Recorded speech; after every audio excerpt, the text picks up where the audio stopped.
gabadhan waa naafee ma guursanay nin yahow naagta fur had 6 sidan oo kale tay ku dhali bari waxay dhahdaa naagta naafada sidan isku tirtirtay oraxdan kulul baxayso nin raadis waa naafee maxay nin u raadin 8 saac oo duhurnimo maxay u bixi waxaan nimanka iska gadgadaysaa wadooyinka nimanka iska gadgadaysaa assalaamu calaykum waraxmatullaahi wabarakaatu kusoo dhawaada channelkeena malab waxaan idin haynaa waxyaabo cajab macaan sidii kebab inoo soo gala garab waxaan ka dheeli doonaa dalab qosolkiina farxadiina dabcan naga waa sabab muuqaal yar oo ah gaab muuqaal ah nasab waa Farxaan Cali Mukhtaar iyo barnaamij kale oo maanta ka duwan barnaamijyada hore inooga barateen maanta waxaan rabnaa inaan barnaamijkani kaga hadalno arrimo dhowr ah ee ka jira bulshada dhexdeeda ee si baxaysata dadka lixaadka markaas uu idleen waa tahay barnaamijkeena maanta waxaa marti noogu ah assalaamu calaykum waraxmatullaahi tacaala wabarakaatu magacayga waa Hibo Salaad Wardheere anigoo chair lady of Garissa County Disability Organization oo waxaan bilownay CBO waxaana nagu qasabtay baahida ay leeyihiin dadka lixaadkooda dhiman ay leeyihiin ayaa nagu qasabtay inaan bilowno organization kaas oo xag dhinac walbo dhibaatooyinka u saameysan xagga dhaqaalaha xagga socodka xagga meel kasta oo saameysay dadka lixaadkooda dhiman waayo hoog hadduu MP yaho hadduu governor yaho hadduu MCA yaho hadduu senator yaho wax aqoonsan ma jirto dadka lixaadkooda dhiman xataa kaas daran dadka waalidka ay la joogaan baa aqoonsaneen iyo dadka ehlada aqoonsaneen waxaa loo arkaa dadka lixaadkooda dhiman inay yihiin dad habaaran oo la habaare baa loo maleeyaa marka saas darteed ayaan organization-kan u sameynay inaan ku midowno dadka Garissa countiga Garissa organization-kan oo la magac baxay Garissa County Disability Organization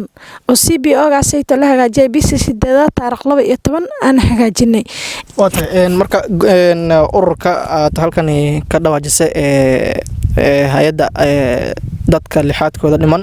dabcan yaa kamid ah iyo u furan yahay members kala hada waxaa kamid ah anigoo chairladiga iyo chairmanka iyo secretary-ga iyo treasurer-ga iyo memberska caadiga oo nagu soo xigaan oo haatana aan ku xisaabtamayno oo ka kooban 4675 aan haynaa inta hadda dhaatada aan soo qaadnay laakiin waxaa badan intaana aan tirinin badan oo subcounty-ha maana gaarin waxaana u gaari waynay dhaqaale la'aan waayo marka data collection aad qaadayso oo each and every subcounty aad tagayso waxaa u baahan tahay dhaqaale u baahan tahay iyo waxay u baahan tahay dhaqaaq weyn bay u baahan tahay wixii fanskii ma haysano oo ku dhaqaaq lahayn maana haysanin marka halaha yar aan soo xisaabnay baan hadda aan tiradeeda aan haynaa 4675 dadka kamidka ah waxay isku jiraan dhammaan dad oo markaas lixaadkooda u dhiman yahay ka waran ismaamulka Garissa dadkaasi caqabada noocee ah ay wajahan hooyo waxaad arkaysaa 4 cunug oo cooriyaan haysato hooyo waxaad arkaysaa 2 cunug oo cooriyaan haysato labada cunug oo cooriyaan ka ahayd kay dhabarka saari kay dhulka dhigi ma aboodo ilmihii waa 13 jir waay wheelchair ma haystaan hooyadii shaqaale ma haysato cunug haday ka tagto oo mid ay tirad u qabeen midka kale ma soo qaadi karo isma soo raaci karo iyada haday xanuunsato dhibaatooyin fara badan ay la kulmaan marka maxaa la dhihi jiray ilmahaas aad bay u dhibaatoosan yihiin iyo hooyooyinka haysato way ku dhibaataysan yihiin sababtay tahay ilmaha dhaqaale la'aan baa ka jirta xagga Garissa County waxaana yeelaan dadka xildhibaanaha soo galeen governor-ga senator-ga woman rep MCA-yaasha wax ay og yihiin ma jirto oo xagga dadka lixaadkooda dhiman ay ka og yihiin ma jirto nin walba waa shaqayste asaa jaabkiisa u shaqaysanaya asag umaadanihiisa u shaqaysanaya taada kale discrimination weyn ah lagu hayaa dadka daanahay dadka cooriyaaminta Garissa County daana discrimination weyn ah lagu hayaa iridda maxaa arkay anigoo intaan ka baxnay iridda aan joogsanay oo mahashimiwa fulaan leeyahay markaan joogsanay dadkii saan u sugayna meeshmaaga ballan naga qaaday maanta Garissa County waa niila kulmi rabaa uu dhahay aan ballan naga qaaday saan u taagneen oo u sugaynay inuu noo soo baxo bilcaan qaad leeyahay la galiyay annagana maxaa nala dhahay meeshmaa wuxuu niiday niima arki kari bilcaanta qaadleyda socotana gudaha la galiyay marka waxay ku tusinaysaa dadka lixaadka qabin inuu muhiim ku lahayn Garissa County ay tusinaysaa oo dadka lixaadkooda idil uu muhiim ku leeyahay kolley waa ka dhawaajisay caqabadahaasi halkani maxaa la dhihi karaa ayaa sababaya dhanka dhaqaalaha marka la yimaado waayo waxaa aaminsanahay in ay jiraan mashruuca markaasi constitutionka uu talagalay laguna qeexay in dadka lixaadka dhiman in lagu garab qabto lagu kabo xitaa waxaan filayaa in ismaamul walba uu leeyahay waax gaar ah oo markaasi la doonayo in ay u gargaarto si hoosena ula socoto arrimaha dadka lixaadka dhiman marka idinka caqabada idin haysato ee markaasi ugu weyn ma representationkii baa idinka xun mise waa habka dhibaatada marka halka ay ka jirto aad ku qeexi karto dhibaatada halkay ka jirto waxaabay dadka madaxa aan soo doorana bay dhibaatada ka jirtaa sababtay tahay dadka madaxa aan soo doorana dadkay wax noogu soo dhiibayaan nama soo gaarsiiyaan ayuka cunaan ayukuna nafaaskii aan ku arki lahayn ma hayno marka waxay dhibka keenaysaa maxaa waaye dadkii noogula soo dhiiban nama soo gaarsiinayaan dhaxday kala baxaan waayo waxaad arkaysaa qof cooryaan aheenoo magacii cooryaanta wax ku qaadanayo oona wax ku cunaayo oona aad arkayso haddaad ka hadashana lagu leeyahay maxaad u hadashay aamus adiga maxaa kaa quseeya marka maxay iga quseyn waa aniga u baahnaa ma helaay oo xaqayga aha laakiin dadka lixaadka qaba way qaadanayaan kii madax ah iyo kii shaqaale ahaa ku duwa is ogyihiin waana wax ay ku wala qaraabanayaan kii madax ah markuu soo qaadayo ama governor ha ahaado ama MP ha ahaado muxuu ku soo qaaday magaca cooryaanta muxuuna asagoo arkaa indhiisa shanta ay yihiin muxuu siini qofkii lixaadka qabuu siini cooryaanta sida loogu talagalay wax uma siinayo laakiin waxay arkaan cooryaanta inuu qof ayuu ka anfacay u ahaan qof habaar qabo meel iska fadho inuu yahay taada kale annaka cooryaamiin disableka hadda countiga Garis aad bay u akhristeen maxaan ku dhahay boqolkiiba 90% way akhristeen 99 maxaan ku dhahay wax yar uma akhrisanin wixii baa darbiyaha iska wala jeefaan waxaa arkaysaa dad diploma iyo degree soo bogay oo wax ay ku shaqaystaan shaqo walba meesha ay tagaana dadka lixaadkooda idilna shaqada la siinayo dadka lixaadkooda dhimanna shaqo la'aan ay yihiin waxaad arkaysaa dad oo fees la'aan ah dadkii ilmihi soo akhristaan oo form 4 bogeen waxaad arkaysaa fees ay jaamacad ku aadaan inay waan baasiriga first cam waxa la siinayo dadka oo lixaadkooda idil yaa la siinayo dadka lixaadkooda dhiman maba loogu talagalayo wax loogu talagalayana male haddaad ka hadashana maxaa lagu dhihi kac fadhiiso horta adi meel fadhiiso meelaha ku jajabin kacfadhiisaa lagu dhihi soo sheegta waxa waaye organizationka aad aasaasteen ururkaasi yoolka aad ka leedihiin iyo barnaamijyada iyo mashruucaha markaasi haddii awoodii markaasi ay imaato aa qaban lahaydeen mise qorshe idin degsa waa maxay annaka hadda awoodda u hore aan qaban lahayn waxaa waaye haddii mashruucaha aan hadda saan rabno aan helno horta waxaan suumbin lahayn ilmaha yaryar oo ciyaalka 4 ilaa 5 ilaa 7 sano u dhaxeeyaan oo hadda tiradooda said u badan oo la koobi karin yaan ka soo saar lahayn xaafadaha waxaan suumbin lahayn meel center oo ilmahaasayto tacliin lagu baro oo tacliinta maadiga iyo midda dawladaba labadaba lagu baro diinta iyo maadigaba meel lagu baray baan hagaajin lahayn oo center horta midda dhibaatada annaka noogu weyn horta wax la cuno waa la heli afki ilaahay uu mana wuxuu ku irsaqa ma waynay laakiin tacliinta wax ka weyn ma si jirto ilmaha hadda waxaan arkaa hooyaalkii oo ma awoodaan waxay iskuul ku geeyaan oo transport oo iskuul ay ku geeyaan ma awoodaan boarding qaas ahaan loo ka saayo cooryaanta iskale maanta camooriyaasha boarding kaas iskale ilmaha boarding ka camooriyaarta lagu xareeyo dugsiga maajaasa loogu aqrini iskuulka maajaasa loogu aqrini maajaasa lagu kayaagareyn la dhahaana ma jirto midda labayso waxaa jirta maamooyin cooryaamiin oo maxaa dhihi jiray ilmo dhaleen la arkaa ninkooda inuu dhintay qaar la arkaa ninka inuu bukuxun yahay asagaba joobalees la'aan iska hay ilmihii si ay ugu xamaashaan ka sala ilmahooda ooynaan cunuga biskiliga ku riixay wuu baahan waxaad siisa malaha bilcaanta oo kaltana waxaan u sumbin lahayn shaqo abuur waxaa jirtaa gabdha heena oo gashaantimaha oo ku weynaadeen la guursanaynin sababta loo guursanaynin waxay tahay naafo waaya lagu dhihi gabadhan waa naafe ma guursanay qofku wuxuu ku leeyahay gabadhan waa naafa aniga ma guursanay gabadhan maxaa lixaadkeedu maba qabtee marka gabdhii naafanimada ay ku weynaadeen cidii ayukuba iska hasadeen waalidka muxuu dhihi tan ma i dhaafto tii ka yaraad waa la guursaday gabdhaha oo kaltana inaan wacyigelin u suumbino oo maxaa la dhihi jiray aan tiray garayno oo shaqo ay qabsadaan bal ayukuba isa soo bixiyaan sida dhow dambe ninka lacagtooda oo u gataan yaan ayadana aan falkeeda gali lahayn haddii wax aan heli lahayn marka dhibaatadii ugu weyneed mise arrinkii ugu weyneed oo ku qabsato oo xasuusato ugu yaabka badneed wallaahi haddee kama koobi kari maadaama qof lixaadkiisa dhiman aan ahay arrimo fara badan way isoo wahjitay oo bulshada aad ku arkay oona kula nooshahay. Arrinta iigu yaabadneed waxaa waaye islaam baa 2 ciyaal oo naafo dhashay. Cunug u horay dhashay ninkeeda way iska fiicnaayeen. Cunugii labaad markay dhashay saddexdii iyo saddexgii iyo dumaashada waxay dhaheen nin yahow naagta fur had 6 sadan oo kale ku dhali bari. waa mid iigu yaabadneed.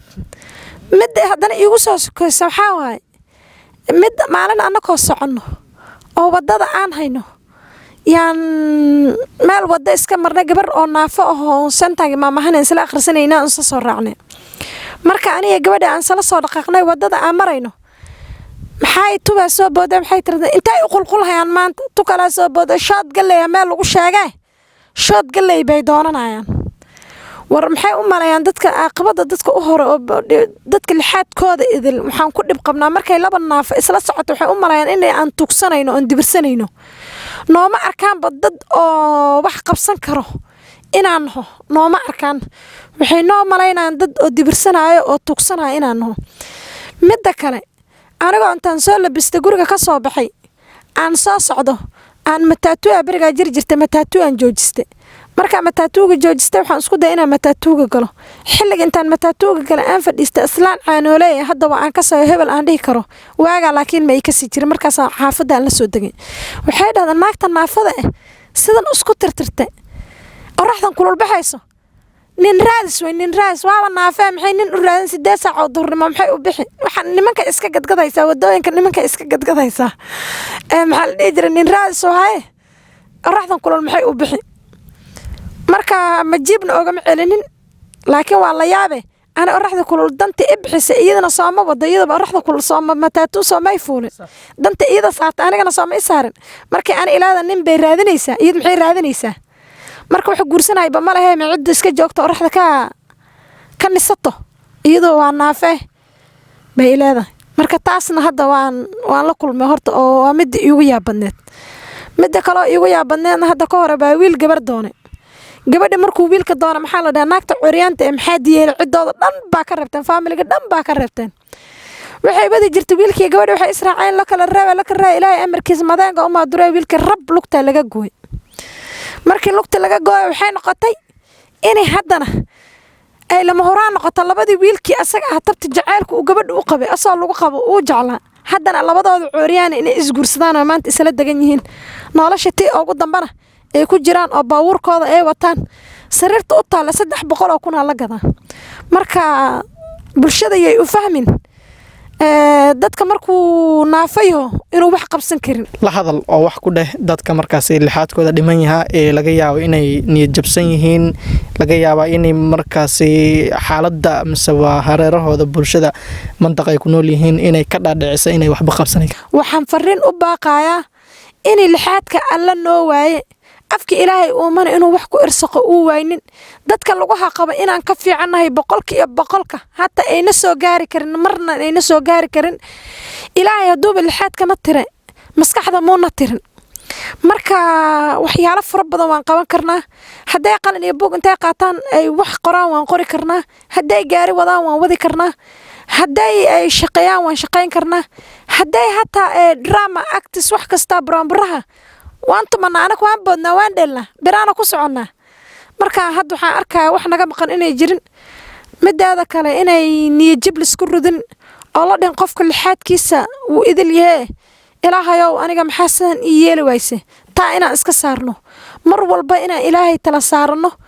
oona ka nolol fiicnaanayno 100% dadka lixaadkooda idil inaan niyada gashano. ninkii shalay luga qabay bari waxaad arkaysaa asoo jiisaayo oo wadada socdo allah yeele allih adiga ku yeelana asag uma hadana wuu joogaa wuxuu ku siin lahaa iyo wuxuu kugu irsaqi lahaa iyo awlaad lagu siin lahaa dhan ilaaha ku haya ma bini aadan kuma hayo inta bini aadan u tagtiin aad tugsatiin diyaar uma nihin. haddana waxaan baaq ugu diraa dadka lixaadkooda dhiman waxaan u taaganahay MCA waagbari baan ka taaganahay oo 2022 annaka cooryaamiinta iska dhaaf MCA hadda waxaan rabnaa hataa madaxweyne inaan u soo joogsano laakiin midda u horeyso waa hadda midaan u taaganahay MCA 2022 waagbariyan ka taaganahay inaan kuuraheena dhan iskugu tagno sidaan oga maarno dad lixaadkooda idil oo annaka isku adeegno oo noqono dad annaka isku adeegay dad annaka meel kasta gale inaan noqono oo dawladda hataa aan ka qabsano hataa hadaan heli karno dad MP noo soo istaaga iyo governor ninka hadalkayga maqlaayo oo meesha proceed garayn karo noo soo istaaga walaalayaal MCA hadda waa helnay governor MP senator noo soo wala istaaga insha Allah tacaala 4675 qof yaan haysanaa kuuraha intuu tagay barisnimaan soo galaynaa haddaan soo wadano wixii dumaashiyaalkayna iyo wixii na raacsan annakana aan soo rixno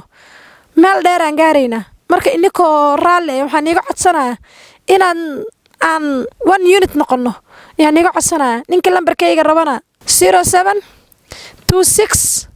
12 21 78 mar kale niigu celin haddana 07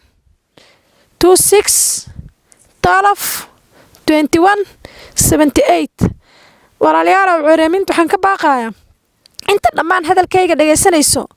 inaan 1 unit noqono oon midowno hal meel ka soo jeesano waayo haddaan hal meel ka soo joogsano nin siyaasad soo gale nagama aqli badanaayo nagamana reynayo hal farfool ma dhaqdee walaalayaal aan isku duubnaano unit aan noqono thank you waa tahay aad baa umahadsantay way noo soo gasheen garab dabcan ka dhignay dalab aqoon wadaarsigiina inaga u ahayn sabab muuqaal yar oo ah gaabgaab waxaad ka daawanayseen malab anigoo Farxaan Cali Mukhtaar ah waxaan idin leeyahay ilaa iyo kulanti dambe oo xiiso leh mac salaam